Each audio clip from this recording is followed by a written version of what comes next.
So hi everyone. So today is a new topic which is memory interfetching. So it is also a good topic, an interesting topic in 8085 microprocessor also.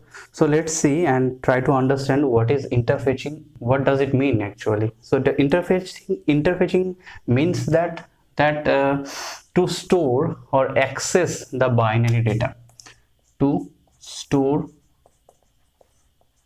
or access the binary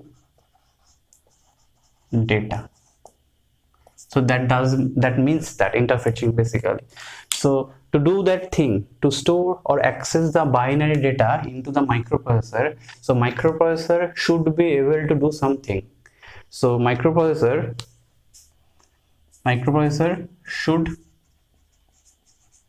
be able to do what? Do some procedure.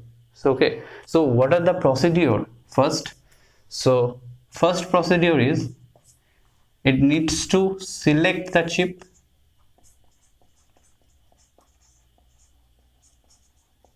First, microprocessor should be able to do the some procedure.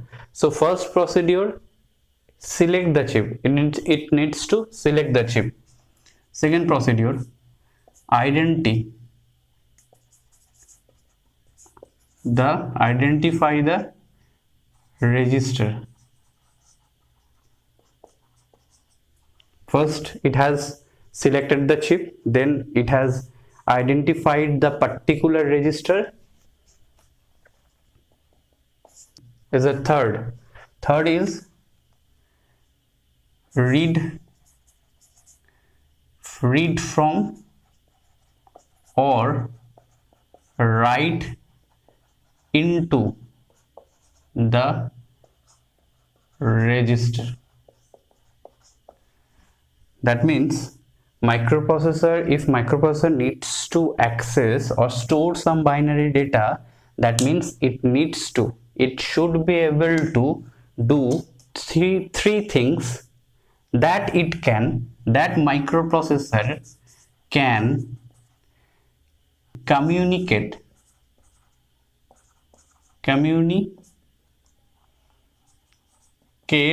with its memory. So that means first we need to select the chip. Second thing, we need to select the particular register. We need to identify the particular register.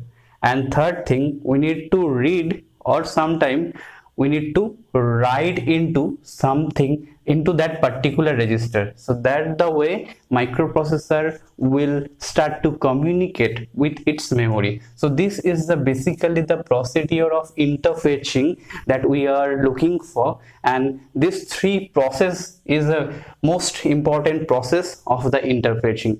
So let's see the another thing. So here you can see another thing which is a memory interfetching. So we have already understood the thing interfetching. So basically to do some interfetching we need to perform this three action. But so let's talk about something memory. So what is memory?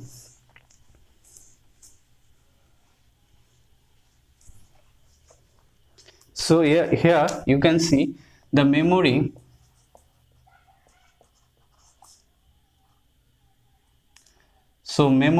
So this memory can be classified into two ways. One is a primary memory, another is a secondary memory. Primary and another is secondary. Okay, so this secondary memory also called the storage memory. Okay, this is a basic thing. I think you know that thing. So this is a primary, this is a secondary. So this primary memory also can be divided into two ways. One is read write memory, another is read only memory. Okay, so read write memory. read only memory. So read write basically the memory where we can read some data, or as well as we can write into some data. Okay, so this memory is so essential when we are performing some execution of an instruction. So this is that time this read write memory is so essential. And read only memory, so if you want to store some data permanently, we will use that read only memory. Okay, so this is a thing. If you want to understand the structural or logical procedure, how does it form read write or could be the read only, so both cases the formation of construction of this memory is same, but here we will discuss only the read only memory.